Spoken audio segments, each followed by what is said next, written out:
In this video, I'll explain a test setup that I've created to validate the Unitronics PLC that is used for the application at Halliburton from Durex.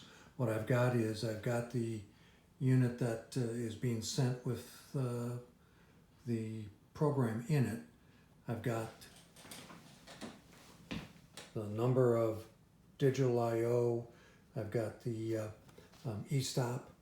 I've got a high limit alarm temperature. I've got the remote enable for on-off.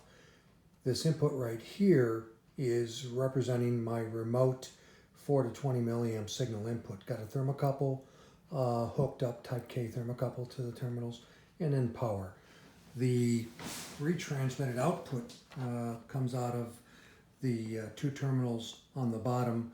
That is both a plus and a minus for the milliamp output. I've got it right now where everything is off. I've got temperature reading of 76.2 degrees. I've got a input feed that I'm using for my remote set point. If I drive this value up, you'll see that I'm driving the remote set point up. If I turn it down, it'll bring it back down.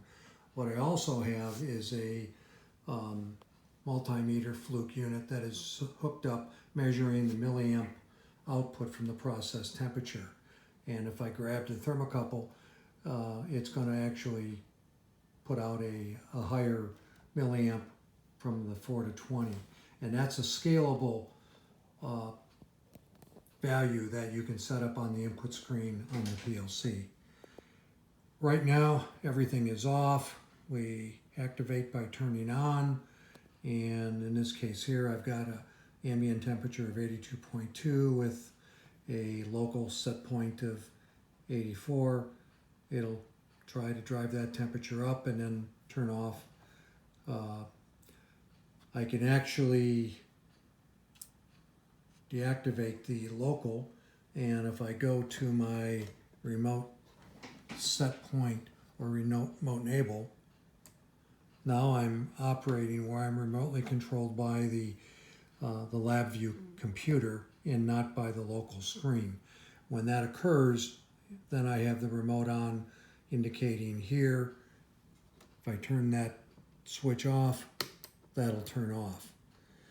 If also I lose my e-stop, I'll get an emergency stop. It shuts everything off.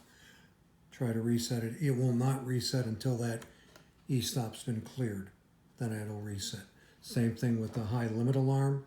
There's a high temp limit alarm that if that trips, again, I cannot reset until that fault has been cleared. I can change to the remote set point by the screen, and now what I do is that temperature control is being controlled by the remote set point and not by the local set point. If I come over here and drive my milliamp current up, that'll then drive that to a higher value. I've added one other thing, is on the left center portion of the screen, there is a output function that allows for indicating when the heater is on or when the heater is off. I added this simply as a convenience factor so that from the main screen you can determine whether you're getting heater output or heaters turning on or turning off. So that's the summation of it.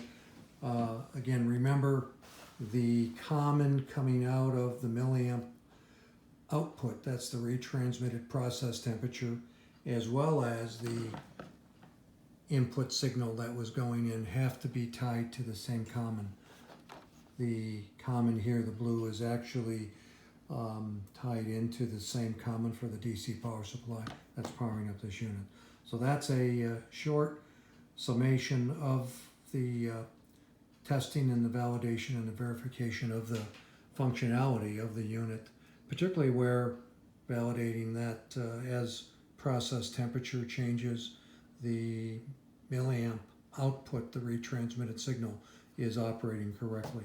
And again, that could be scaled for the 4 to 20, whatever temperature range that you would choose to select, and that is selectable from the screen. And to actually see where that is at, we can go to the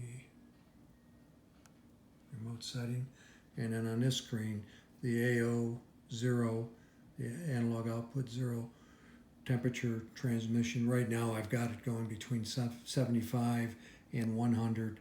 I can pick and choose this to whatever temperature value I want, depending on the process temperature that's going to be used in the installation. And then that'll scale that analog output to the value of the 0 and span for the rate, and the multiplier is simply used as a debounce for the screen display.